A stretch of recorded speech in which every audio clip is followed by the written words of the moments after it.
Bonjour et bienvenue dans Le Bureau, le podcast jeu de rôle avec 3 aventuriers incroyables, avec des aventures palpitantes, des mystères, du suspense, de l'émotion et du rire bien entendu.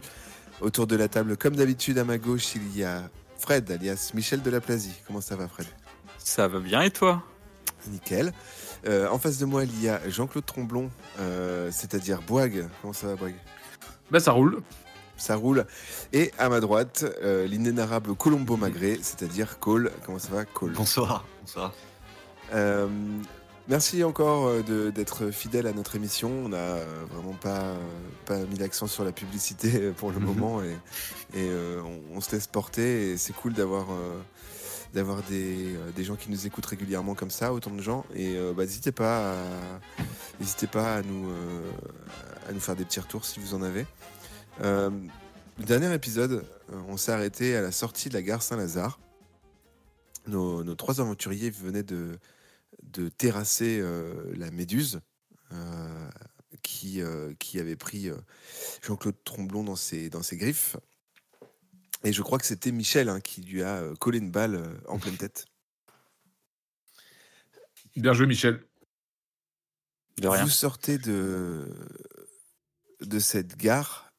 La lumière du jour vous aveugle pas mal et vous constatez à vos pieds une brume, une sorte de brume qui descend les marches, qui recouvre un petit peu la place située devant la gare Saint-Lazare, l'immense place. Et comme je vous l'avais décrit, les cordons de policiers, les journalistes et quelques badauds semblent tous changés en pierre. C'est assez fatigué, épuisé, parfois même blessé, étranglé, que vous sortez vivant de ce lieu et que vous vous apprêtez à découvrir un petit peu la suite. Et je vous laisse un petit peu la parole. Que souhaitez-vous faire ? Et est-ce qu'on pourrait trouver une voiture et retourner rue Logier ? Est-ce qu'on n'a pas nos téléphones, une CB, une radio, un truc comme ça Alors, les téléphones portables n'existaient pas. Oui, non, mais est-ce que vu que... Il n'y a pas une cabine téléphonique ? Non, mais vu que tu dis qu'il y a tous les flics et tout qui sont changés en pierre, est-ce que sur eux ou dans leur bagnole ou quoi, il n'y a pas une radio ou quoi ? Alors, vous pouvez vous approcher un petit peu des cordons, du cordon de police qui verrouille un petit peu la zone. Et pour vous décrire, donc il y a la grande place avec les marches. Vous descendez les marches, comme je vous l'ai dit, une brume s'est répandue essentiellement sur la place. Elle semble pas aller plus loin pour le moment. Elle recouvre vos pieds, elle recouvre les pieds de tous les gens transformés en pierre. Et donc en face se situent donc les policiers et les journalistes. Il y a une allée qui vous a permis de rentrer, qui était verrouillée par un bras. Donc qui décide de passer en premier, au moins aller se rapprocher des voitures.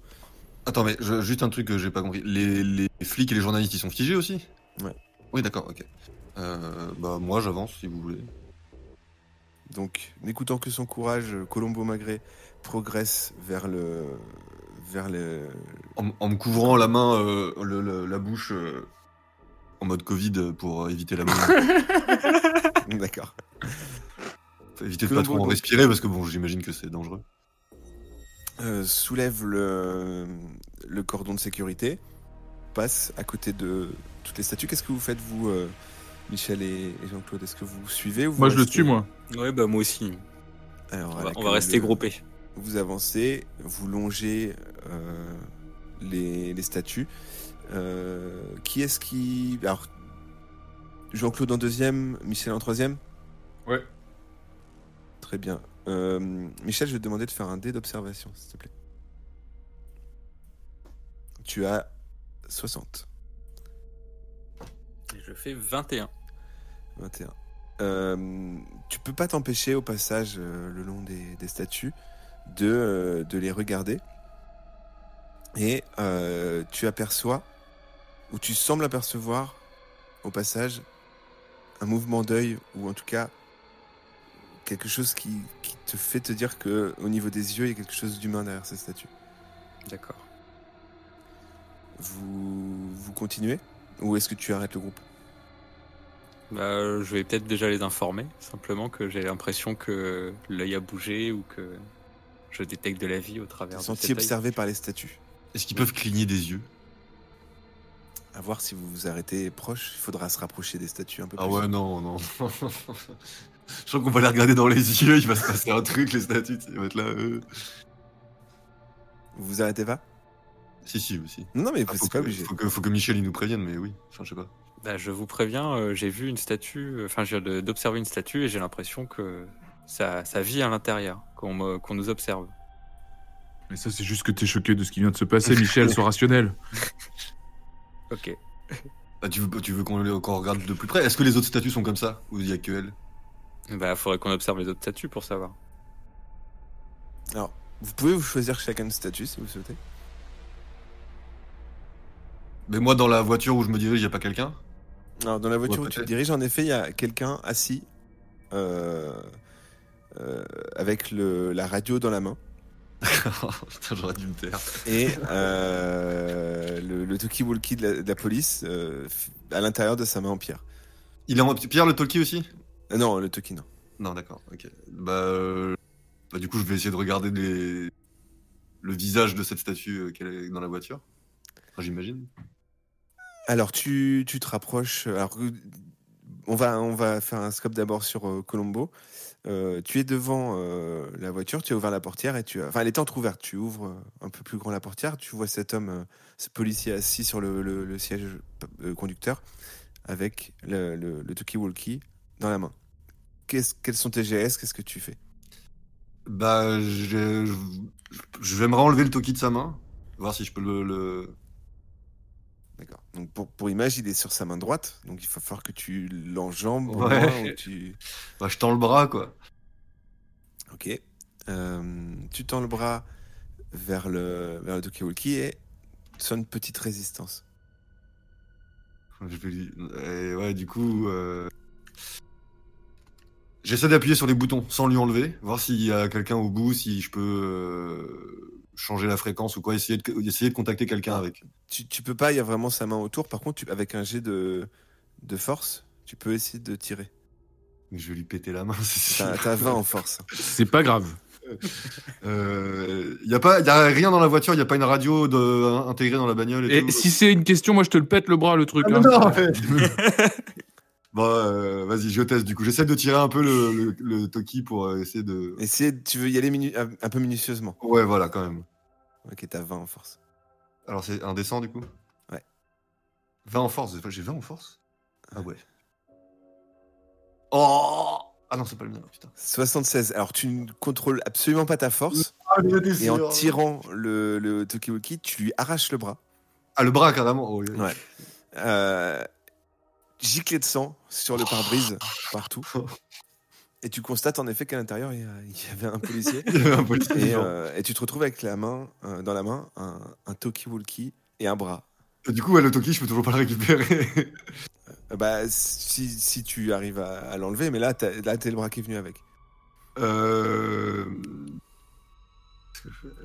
Bah moi je vais l'aider, moi. Je prends le bras et je tape le bras contre le sol pour que les... Ouais, mais ouais, attends, mais y a le mec, il est en train de se vider de son sang. Vous êtes pas... Et il est mort. Ouais, bon. Bah, non, pas encore. Encore, je ouais. peux peut-être essayer de cautériser la plaie avec je sais pas quoi, mais... Alors toi, Michel, tu veux soigner et Jean-Claude, toi, tu commences à taper le bras par terre. Tu as pris des mains, tu tapes le bras par terre. Alors, Voilà, Jean-Claude, pour que casser la main. les doigts cassent, quoi. D'accord. Michel, Michel. les doigts, ils sont attaques dessous, ça Oui. va être une boucherie. T'as une compétence science à 70, mais il faut que tu aies quand même un plan. Alors, Alors, j'ai un qu'est-ce que plan. tu veux faire? Dis-moi. Je vais utiliser la batterie de la voiture pour électriser le bord de son bras. Et du coup, ça va cautériser la plaie, quoi. D'accord. Donc, tu ouvres le pare-choc, Ah, Le capot, passe ouais. croco. le capot, pardon. Je Alors, t'ai quels connu sont avec tes quels sont tes prérequis pour le faire et... Donc j'appuie sur la tirette côté conducteur pour déverrouiller le capot. J'ouvre le capot, je déconnecte la batterie. Ok, je prends la batterie. Là j'ouvre le coffre parce qu'ils ont toujours des pinces des câbles de démarrage dans les voitures de police.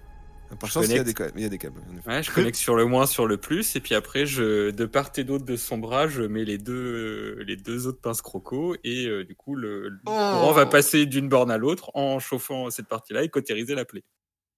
D'accord. Alors, ça te va comme explication, ça c'est très bien. Tu vas faire un jet de science à 70. Il y a même pas un bonus pour ça? Ouais, grave. Si, tu as un bonus de 10. Bah, tu l'éclates, de toute façon, tu fais 38. Alors, étant donné que t'as pas de feedback de la part de la personne, tu peux pas savoir exactement à quel moment s'arrêter. On est d'accord. Donc du coup, c'est instantané quasiment là. C'est vrai que c'est une petite batterie en fait. Ouais. Donc, moi je te propose de faire un jet d'instinct à 50 avec un bonus de 20. 5, 6, 7, ça fait 70. Si tu le rates, ça prend feu. Ok. 38. Non, 89, pardon.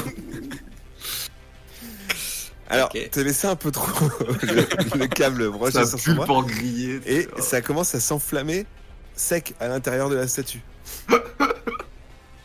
Le mec a rien demandé dans sa bagnole. Putain, qu'est-ce que t'as foutu, Michel? J'essaie de réparer les conneries que... Et on s'en fout, je suis en train de péter un bras, toi t'es en train de réparer tomber, côté, récupère la radio et... Bon, tant pis, vous entendez des claques depuis tout à l'heure. Vous vous rendez compte qu'il y a deux bruits différents que vous entendez. Vous entendez en photo, quoi. Comme des crépitements et à la fois aussi comme des claques. Mais de la voiture ou de l'extérieur? Ça vient de l'extérieur, vous savez pas d'où ça vient. Donc Tromblon est encore en train de taper le bras par terre et parvient à avoir, après une purée de doigts, à récupérer le talkie-walkie. J'essaye d'appeler le central ou n'importe quoi, j'essaye d'appeler quelqu'un. Alors, tu tombes sur un officier tout le monde n'est pas du central qui s'appelle Marie-Gaëlle Bergeret et qui te demande du coup quelle est la nature de votre appel. Bonjour Marie-Gaëlle, c'est monsieur Jean-Claude Tromblon, section spéciale de la Beste à l'autre bout du combiné. D'accord. J'aimerais parler au plus vite à monsieur Chevènement. Eh mais, ou vos supérieurs, qui que ce soit. Comprenez que je peux pas déranger un ministre comme ça. Bah, je suis actuellement un des survivants de ce qui s'est passé à Saint-Lazare. Vous êtes au courant de ce qui s'est passé à Saint-Lazare? Oui, en effet, on a envoyé des renforts là. Bah, faut qu'ils se dépêchent parce qu'on se sent un peu seul. D'accord, très bien. Bon, très bien. Je préviens quand même le ministre de la situation. Et je reste avec. Il est en veille sur la journée. Je reste avec vous en ligne pour l'instant. Très bien. Est-ce que je peux aller vérifier dans le coffre s'il n'y a pas un extincteur pour éteindre le gentil brigadier? D'accord. Tu t'approches donc du coffre. Bah, tu vas faire un jet d'observation si tu vois quelque chose à 60.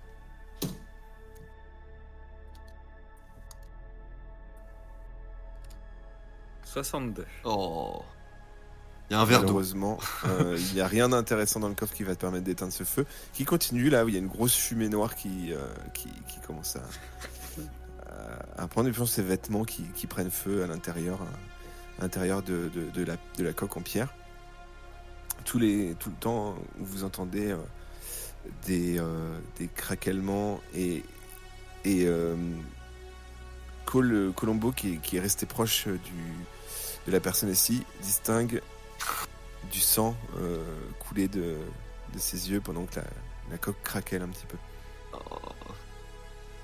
Et vous constatez que un petit peu toutes les coques, toutes les statues en pierre autour de vous se craquellent, tout en entendant régulièrement un clac. Moi, je vais essayer d'aider une des statues avec beaucoup plus de délicatesse que tout à l'heure, mais à essayer d'aider à ce qu'elle sorte comme comme aider un poussin à éclore, quoi. Et aider à casser un peu la croûte. Attends. Le truc, c'est que là, on sait pas quand ils sortent s'ils sont hostiles ou pas, hein. Ouais. Donc, Il y en a peut-être un ou deux qui vont gueuler vu que on vient de faire de la merde. Ah, mais c'est même pas ça, c'est peut-être qu'on connaît pas l'effet de la brume, peut-être qu'ils sont. Peut-être qu'ils sont devenus. C'est des flics bêtes et méchants, mais tu vois. Mais c'était déjà. Non mais tu vois, peut-être qu'ils sont passés dans l'autre camp, tu vois, vers l'adversaire ou des trucs comme ça, on sait pas, peut-être qu'ils sont possédés ou quoi, donc faire gaffe si j'ai... Parce que là par contre, s'ils sont méchants, on est entouré de je sais pas combien de mecs, tu vois. Eh ben, comme tu veux, soit Une on trentaine fuit. de personnes. Donc déjà, moi je me retire de la voiture un peu, du mec qui est en train de cramer dans sa coque là. Et j'essaie de repérer d'où vient le clac là, à l'oreille. À l'oreille? Bah à l'oreille, Alors, enfin genre je me concentre un peu, essayer de distinguer d'où ça vient quoi. Bah, tu es quelqu'un qui a une bonne capacité d'analyse et d'observation. Tu tends l'oreille de l'air de rien et je te laisse faire un jet de dés à 70. Oh mais wesh 71. Il te semble que le clac provient de derrière une des voitures de police stationnées un petit peu plus loin, mais tu pourrais pas en être sûr. Pendant que Jean-Claude, lui, se commence à se diriger vers une statue d'un policier, où il constate en effet que, pareil, du sang semble couler le long de ses yeux. Mais pourquoi lui, il y a du sang qui coule? Autant l'autre, il cramait, on lui avait pété le bras, bon d'accord. Hein. Autant ils sont peut-être en train de crever ou bouillir à l'intérieur ou... Je peux essayer de l'aider à se décracler un peu? Ouais, bien sûr. Je te laisse... Alors, tu veux le faire de quelle façon? Bah, ça dépend. Si c'est craquelé, que je peux passer les ongles ou un peu les doigts et tirer sur les morceaux, voilà. Ouais. Tu veux le faire avec délicatesse, c'est ça? Voilà. Alors, tu as un jet d'agilité, du coup, à faire un 70. Ça sent mauvais. Ah, agilité, ça va. 80. Tu essayes de l'aider un petit peu à enlever la croûte et tu l'arraches. T'entends un son étouffé et tu te rends compte que y a un gros morceau de peau qui est venu avec. Oh là là, Bah, j'essaye de le remettre. Tu veux que je cautérise? Non, Michel, non. Donc Jean-Claude essaye de remettre, on entend des claques encore. Oh. Et vous sentez quand même que y a un bruissement général quand même au sein de tout ça qui se fait de plus en plus pressant. Et au loin, vous entendez des bruits de moteur qui commencent à approcher avec des sirènes. Bah, est-ce qu'on attend les secours ou est-ce qu'on va à leur rencontre? Bah, on peut aller se diriger vers le bord du cordon pour attendre les secours. Ça nous mettra un peu plus loin de ce qui va arriver. Colombo, toi, tu décides de t'approcher du bruit ou tu... Ouais, c'est ce que j'allais dire. Faudrait qu'il reste pas très loin de moi et on se dit, moi, je m'intéresse au bruit derrière les bagnoles. Où on se dirige tous vers le bruit. Ouais. Alors, Jean-Claude. En fait, il y a deux voitures de police, l'une à côté de l'autre. Le bruit, pour toi, Colombo, est originaire de là-bas. Et ben, on peut peut-être passer une personne de chaque côté de la voiture et une autre au milieu. Ouais, voilà. Vous contournez. Bah, moi, on couvre en fait les trois espaces entre les voitures, quoi. L'arme au poing, l'arme à la hanche, quoi, sur l'arme, quoi, prêt à réagir. Très bien. À peine vous commencez à vous approcher du véhicule que vous voyez un homme en sortir avec un appareil photo dans les mains et courir. Vous le distinguez à peine sa silhouette. Il semble porter un masque et vous le voyez courir vers la sortie de la place, c'est-à-dire vers le carrefour et la rue. Vers nous ou vers Non, vers l'extérieur. Il te suit, je pense qu'il a pris des photos, il a pris plein de photos. On est dans la merde, on a cassé. Ce que je vous ai dit tout à l'heure, c'était un bruit d'appareil. Et go, on le course, on lui gueule dessus, arrête-toi, police. Alors, sinon, il y en a un qui va lui tirer dans les jambes. C'est moi, ça. Vous courez tous les trois après? Ouais, enfin, je sais pas. On a Tromblon, il a gardé la radio Alors, sur lui. on va faire simple. Là, c'est une situation d'urgence. Michel, est-ce que tu cours? Oui. Jean-Claude, est-ce que tu cours? Oui. Colombo, est-ce que tu cours? Bah oui, parce que je voulais. Il faut la radio. Vous Donc courez je tous suis les Jean-Claude. trois après, donc du coup, cet homme qui fuit. Alors la place, elle est quand même pas si grande. Vous vous approchez, vous arrivez très vite au niveau de la rue, et donc il commence à traverser. Et là, au moment juste après la traversée, où vous commencez à regagner du terrain sur lui, un cortège de voitures de police, un cortège de militaires et un cortège de scooters banalisés qui semblent être des journalistes, puisqu'il y a pas mal d'appareils photo, vous arrêtent et se mettent entre vous et le fuyard. Non, mais c'est un film. La police sort, vous pointe merde. de leur pistolet, vous somme d'arrêter de bouger. Bah, on leur brandit nos plaques et on dit qu'on poursuit quelqu'un. On est de la maison. La presse commence à s'activer et vous entendez les premières questions. Messieurs, quelles ont été vos motivations pour Du coup, tant pis, on le pour rattrapera ce pas, le mec. massacre au sein de la gare Saint-Lazare? Non, mais on se barre. Vous entendez des voix genre « Et nous sommes devant les présumés coupables des événements atroces qui se déroulent au sein de la gare Saint-Lazare depuis maintenant quelques jours. » Qu'est-ce qu'on fait, Du coup, le mec qui se barrait, on le laisse tomber, on l'aura pu, on fait demi-tour, on retourne vers la place où il y a tous les flics et tout figés. Les flics vous somment de mettre les mains en l'air. Ah oui, d'accord. C'est mort, hein. Bah, on va s'exécuter, ouais. Bah ouais. Enfin, on va suivre les s'exécuter, directives. Non, jamais. Jean-Claude? Ça fait partie des options. Je me barre en courant. J'en étais sûr, putain. Toi, tu te barres? J'essaye de rattraper l'autre con. Alors, tu décides de sauter par-dessus la voiture de police? Ouais. Ouais, on y va. Non, c'est Starsky, le truc.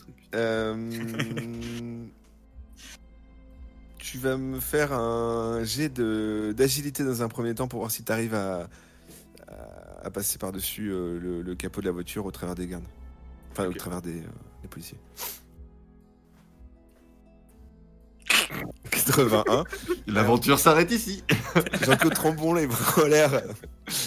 Vous m'attraperez jamais. Il se met à courir, à sauter, il se prend les pieds dans le capot. Il s'éclate la tête sur le pare-brise et tombe inconscient. Inconscient, quand même. Nickel. Ah, il avait l'entrain. Putain, Jean-Claude. À quoi ça m'a servi les missions spéciales, tout ça, quoi. C'est le stress. Mais là, on a la poisse. On n'est pas bien. Là. Sous, bien entendu, l'œil des caméras de Ce soir, tu passes à la télé.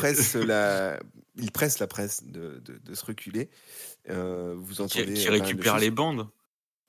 Derrière vous, on entend une sorte pas d'explosion, mais de détonation. Vous retournez et vous observez une des silhouettes parmi les personnes en pierre se soulever. Une sorte d'éclair vous aveugle et la personne, vous la voyez s'envoler. Normal. Ok. Dans toute cette agitation, une camionnette noire débarque au milieu du cordon de police et on vous fait entrer dans cette camionnette. Putain. On traîne, bien entendu. Ouais, c'est ce que j'allais dire, moi aussi. Ouais. Bien entendu, donc la presse se délecte des images. Oui. On est dans le panier à salade, du coup, là? Alors, on sait pas si c'est des flics ou pas, quoi. Ah. C'est peut-être des flics spéciaux qui viennent nous récupérer. Donc vous entrez de gré et de force dans la camionnette et vous observez que en face de vous sur les sièges, parce que c'est deux sièges face à face, Jean-Pierre Chevènement. Voilà. Putain, on va se faire engueuler. Mais non. Moi, j'essaie de réveiller Jean-Claude. Est-ce que c'est vraiment Jean-Pierre Chevènement? Je lui fous des tartes. Alors, il vous regarde interdit pour le moment. Et vous êtes toujours sous la menace de pistolet.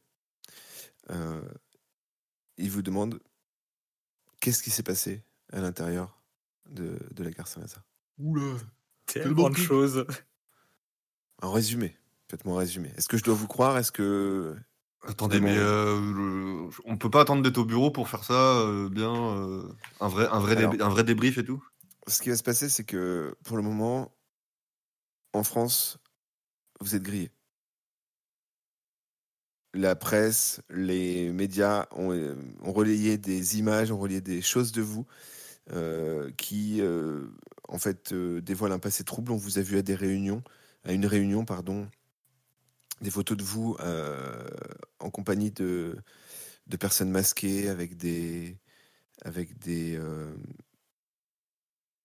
comment ça s'appelle, des toges, des choses comme ça. On vous a vu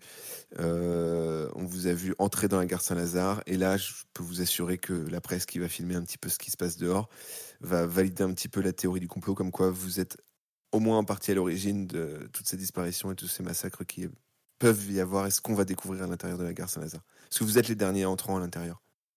Personne n'en est ressorti pour le moment. Oui, mais du coup, ça avait déjà commencé avant qu'on rentre dedans, donc... Oui, tout le monde était plus ou moins figé à l'intérieur quand on est arrivé. On a quand même été envoyé en mission. Il y a des preuves de ça qu'on n'a pas été initiateur de tout ça. Et c'est pour ça que j'ai ordonné à ce qu'on vous ne tire pas dessus dès le départ et que j'ai plutôt tendance à vous faire confiance. Merci. Mais Merci, en tout patron. cas, il va falloir faire profil bas. Je vous exfiltrer. Oui. Merci. Je voudrais au moins avoir votre version. Ouais, c'était. Vous pouvez m'expliquer ce qui se passe? Est-ce que je suis encore inconscient ou pas, moi? Eh ben, Tu as émergé le temps de la route, le temps de... Ok, d'accord. Tu saignes du nez. Et, visiblement, tu as peut-être une dent de pété. Ce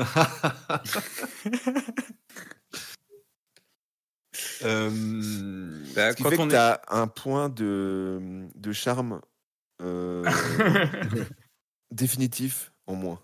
J'en avais déjà plus beaucoup. Bon, pour vous faire un topo rapide, quand on est entré dans la gare, il faisait très très noir. On a rencontré beaucoup de personnes statufiées. Un homme d'entretien un peu bizarre qui bourdonnait. On est arrivé au pied d'un grand escalier au bout de la galerie. Où il y avait plein d'hallucinations, des mannequins qui parlent, des monstres géants. C'est ce que j'allais dire. Des gens qui voulaient se faire manger, fallait qu'on les goûte, qui voulaient qu'on les goûte. On s'est fait tirer dessus, on a rencontré un golem aussi, qu'on a réussi à vaincre, et on a un peu rencontré la personne probablement responsable de tout ça, qu'on avait un peu identifié, au moins par son nom, lors de cette fameuse réunion secrète avec des personnes encapuchonnées, qui était la Méduse, et qu'on a réussi à tuer avant de réussir à sortir là. D'accord. Quelles étaient les motivations? Quelles étaient les... qu'est-ce qui s'est passé plus précisément? Parce que vous me dites qu'il y a une méduse, mais la méduse, c'est un personnage mythologique. Alors, je comprends bien avec ce qui s'est passé avec les personnes en pierre. Il y a quand même quelque chose, mais d'où ça provient tout ça, vous qui êtes les experts, et je vous ai demandé d'être les experts du surnaturel, j'aimerais bien avoir une explication, au moins que je puisse rendre des comptes. Comme on le pensait avant de partir, cette méduse était Nathalie von Brücken. Comment ça se fait qu'un personnage mythologique se retrouve en plein Paris? On pense qu'il y a dans un univers parallèle des entités maléfiques qui reviennent régulièrement hanter notre univers à nous. D'où notamment l'apparition de la Méduse. Déjà, elle était sûrement déjà venue à l'époque des Romains et tout ça. C'est que d'où cela en fait. Je pense que c'est pas la première fois qu'elle vient. C'est sûrement un cycle devenu d'être d'accord, d'être supérieur. Et je pense qu'ils veulent annihiler notre monde et qu'à chaque fois ils y arrivent presque. D'accord. Très bien. Parce que j'ai des rapports à faire, certes. Il va falloir quand même qu'on voit un petit peu ce qui se trame, parce que justement, moi, voilà, l'objet de votre brigade, c'est d'enquêter sur tous ces points. Bon, il y avait beaucoup de choses qui restaient mystérieuses par rapport aux premières enquêtes, mais comme je vous l'ai dit, pour le moment, pour vous, c'est impossible de rester en France. On va faire en sorte de vous innocenter, ou du moins, vous trouvez soit une fausse identité, soit trouver une solution. Mais pour le moment, en tout cas, on peut pas vous laisser ici. On va vous exfiltrer. Et là, à la tombée de la nuit, on arrivera dans un port. Je vais vous faire monter dans un bateau direction la Grèce. D'accord ? Le soleil, j'adore. Alors, c'est pas des vacances. Merde. Même chose. Des disparitions, selon Interpol. Nos polices communiquent. Des choses bizarres se trouvent là-bas. Je vais vous demander d'enquêter. Est-ce qu'il y a un de vous qui parle grec ? Malheureusement, non. Je ne crois pas, non. Oui, moi, ça fait partie de mes compétences spéciales que je n'ai pas listées au tout début. D'accord. Tu Et parles grec. Grec et grec ancien aussi. D'accord. Okay. T'es un spécialiste de la Grèce. Voilà. Ok. Sacré bien. Michel, toujours des petits secrets. Ah, vous apprenez à vous connaître. Hein. Ah ouais. Alors, hop, capacité spéciale, grec plus grec ancien. Hop.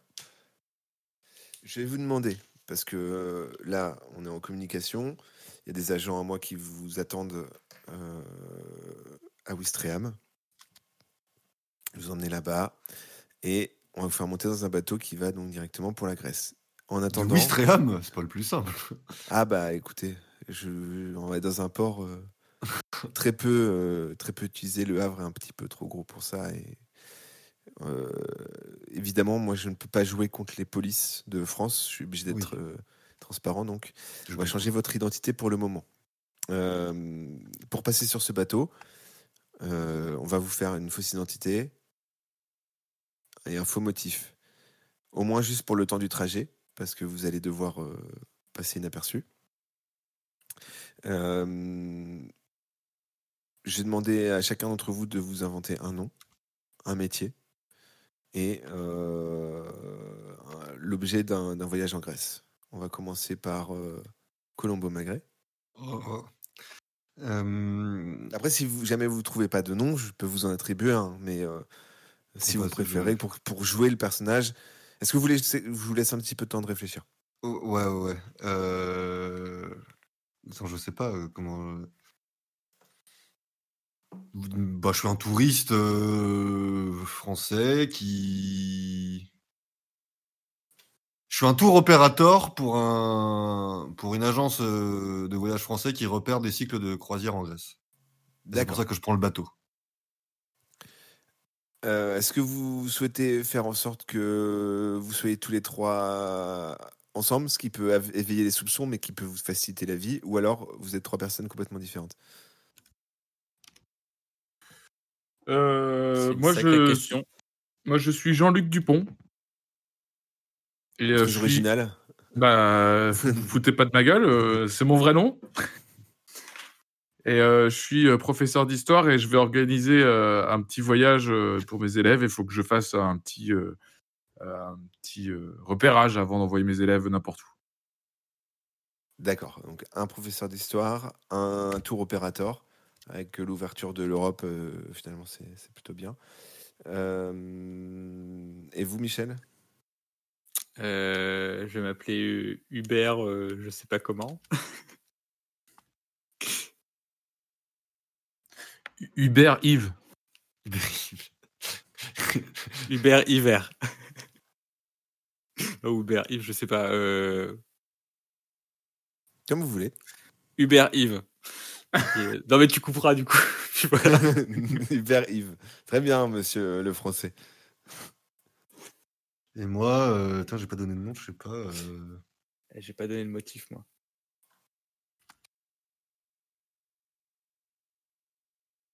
Je vous laisse réfléchir quelques Et bah, je fais partie du même groupement scolaire que Cole. Enfin, non, c'est moi. Je m'appelle Jean-Luc Dupont. Ah oui, putain. C'est toi qui es parti pour un voyage scolaire? Oui. Oui. Ok. Donc je suis dans le même établissement que Jean-Luc Dupont et je suis professeur de grec. Et je viens pour préparer le voyage. 2 professeurs. Alors, je note, hein, parce que vous allez arriver au port d'Athènes, un des ports d'Athènes. Hop. Mehdi, Michel, votre nom. Hubert Yves, professeur de grec ancien. Très bien. Jean-Claude. Je m'appelle Jean-Luc Dupont, professeur d'histoire.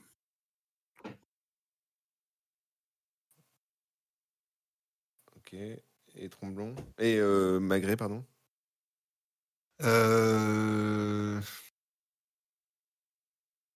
Ah bah il a déjà oublié lui. Oui, j'avais dit.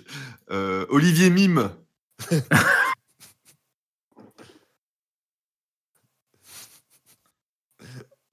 Olivier Mime. Mimeux, hein. Oui, bien sûr, bien entendu. Comment allez-vous, Hubert? Très bien, et vous, monsieur le Premier ministre? Très bien. Je ferai des petits tests, hein, quand même pour tester la crédibilité de votre version. D'ailleurs, Jean-Luc, ils ont quel âge, vos élèves? Ah bah alors moi c'est des troisièmes, hein, donc on part en voyage avec eux, donc c'est 14 ans quoi. 14-15 ans. D'accord, très bien. C'est quoi votre projet de voyage, monsieur Olivier? Monsieur Mime, pardon. Monsieur Mime. Moi, c'est pour faire des repérages en Grèce pour un voyagiste tour opérateur et de profiter du voyage en bateau pour repérer des escales potentielles. D'accord, très bien. Est-ce que vous souhaitez prendre du temps pour discuter entre vous, pour faire des choses, préparer des choses, demander des choses avant l'arrivée au port de Ouistreham, ou est-ce que on passe sur le trajet en voiture? Bah quand même vite fait rapidement, mais ces disparitions, c'est où? C'est arrivé comment? Est-ce qu'elles avaient des liens entre elles? Alors, on a un contact sur place qui va vous briefer. Bien entendu, vous agissez pas au nom de la France. Vous êtes, si vous êtes impliqué dans quoi que ce soit là-bas, on ira à l'existence de la beste. Je vous ai demandé d'être discret. J'ai eu quelques retours comme quoi ça n'a pas forcément été le cas. Pardon. Ma bad. C'était le commencement, fallait qu'on s'habitue. Très au bien, secret. parce que voilà, on a notamment une enquêtrice qui était extrêmement remontée contre vous, qui s'appelle Madame Boninin. Gemma crois que Boninin. C'était Géna Beaumain, monsieur, sauf votre respect. Excusez-moi, vous savez, j'ai tellement d'affaires en cours que j'oublie un petit peu les noms. Mais qui était extrêmement remontée contre vous. Elle nous a pas laissé aussi travailler. Oui. Voilà. Et bon, est-ce que vous avez des demandes particulières? Parce que là, en fait, on va vous faire venir des vêtements, on va vous faire venir un petit peu de quoi passer un peu plus incognito. Est-ce qu'il y a des...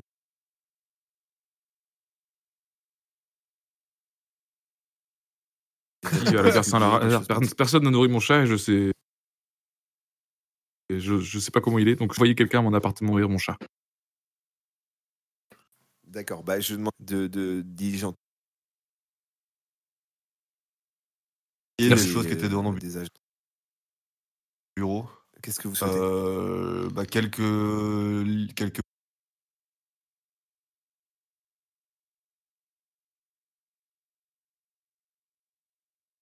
bouquins particuliers. Écoutez, ce qu'on peut faire, c'est que une fois arrivé là-bas,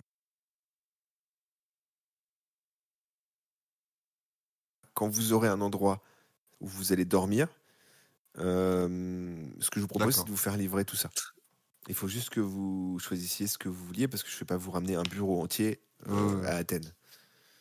Très bien, et moi je voudrais qu'on redemande à monsieur Cloquet un peu les gadgets qu'on a utilisés. Je ferai une liste pour Samantha d'ici l'arrivée. Et s'il a des nouvelles choses, qu'il nous les envoie aussi en même temps que les livres, si c'est possible. D'accord, des nouveaux gadgets, s'il a des nouveaux... Oui, je ferai la liste de ceux qu'on a dû laisser sur place dans la gare Saint-Lazare et qu'il faudrait remplacer du coup. Très bien. Alors, je peux pas vous donner des francs parce que ça n'a pas cours là-bas. Ceci dit, non, oui, il y a l'euro dans la. Pardon. On va. C'est vraiment les débuts. Ouais. Ah non, remarquez, l'euro est arrivé en France, mais pas en Grèce. Donc, est-ce que vous avez une idée de la monnaie grecque Ça, c'est Michel qui est spécialiste. La lyre, non? Ou la couronne, je sais plus, c'est quoi la lyre? Vous parlez de qui quand vous parlez de Michel? Alors, on est entre nous, pardon. Évidemment, je parle d'Hubert Yves. D'accord, très bien. Le drachme, je crois. Ah ouais. Oui. Le drachme. Ouais. Ah, ok. Mais Google est pas mal. Quoi? Moi, je vais sur l'Icos. Alors, parce que vous allez avoir besoin de sommeil un petit peu. Oui. Vous pourrez en partie dormir sur le bateau aussi. Un voyage qui va durer un petit moment. Est-ce que vous souhaitiez faire des demandes particulières autres ou est-ce que vous avez des questions? Oui, moi je souhaiterais savoir quel jour on est, combien de temps on a passé dans la gare Saint-Lazare. Vous avez passé une semaine dans la gare Saint-Lazare. Oh. Ah oui. Ah, d'accord. Le chat, faut aller le nourrir, oui. Je veux pas être... voilà. On va voir, hein, mais je vous tiendrai au courant en tout cas.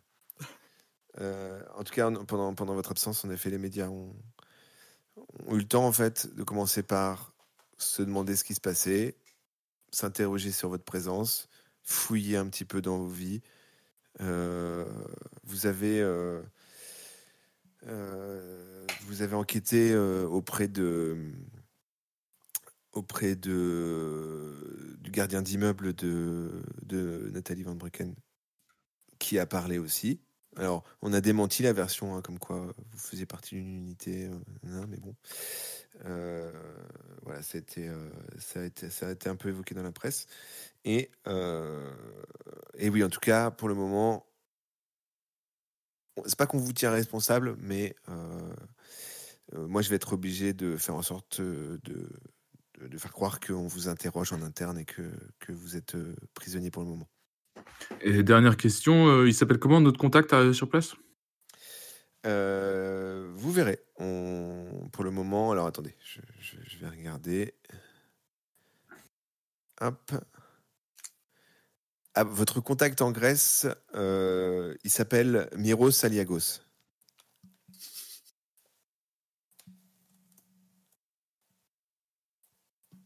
Est-ce que vous souhaitez vous reposer un petit peu? Oui, je pense qu'un peu de sommeil va nous faire du bien avant d'arriver. Sous le bruit du moteur qui vous conduit, de la voiture qui vous conduit jusqu'à Ouistreham, vous commencez à vous reposer.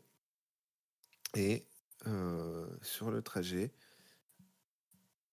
Colombo fait un rêve.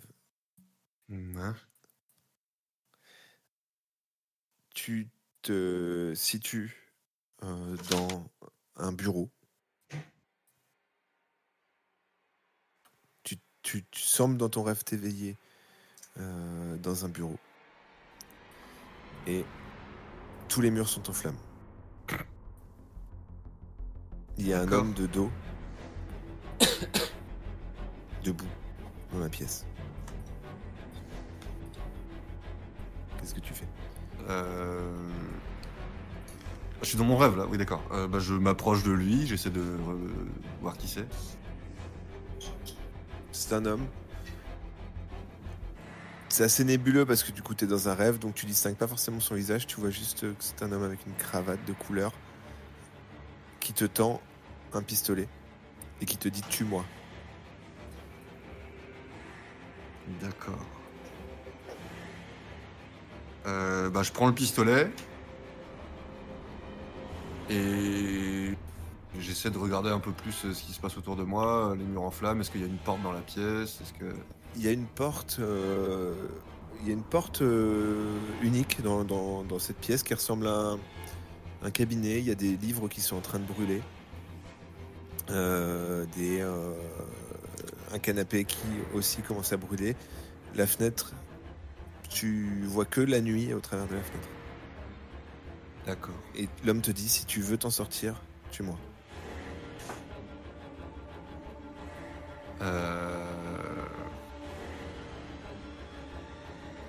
Je peux lui parler et tout, je peux dialoguer avec lui.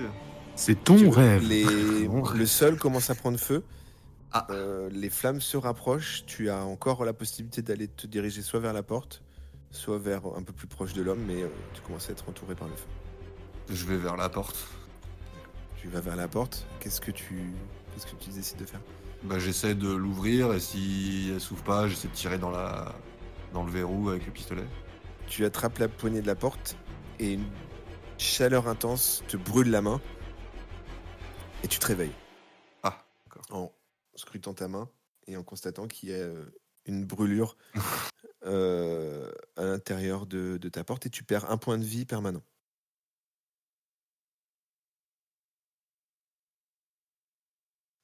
Alors, je les ai mis les PV.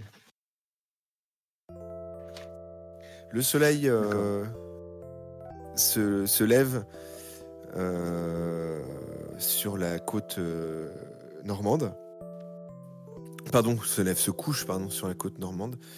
Et vous commencez à entendre le bruit des mouettes, le calme de la ville. Et le véhicule s'arrête. On vous fait sortir. On vous tend chacun une valise. Et on vous signale de rejoindre le plus rapidement possible le bateau qui se situe en face de vous. On vous donne des billets.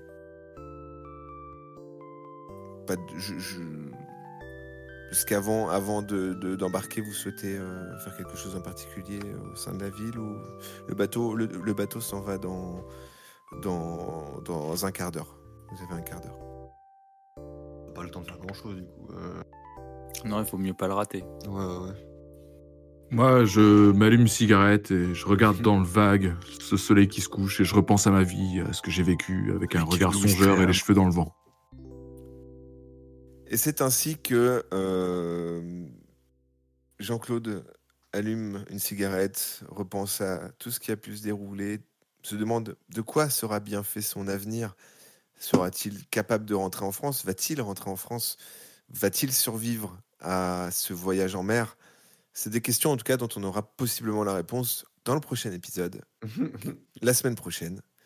Merci en tout cas les gars d'avoir participé à cette émission. Si. Merci à toi.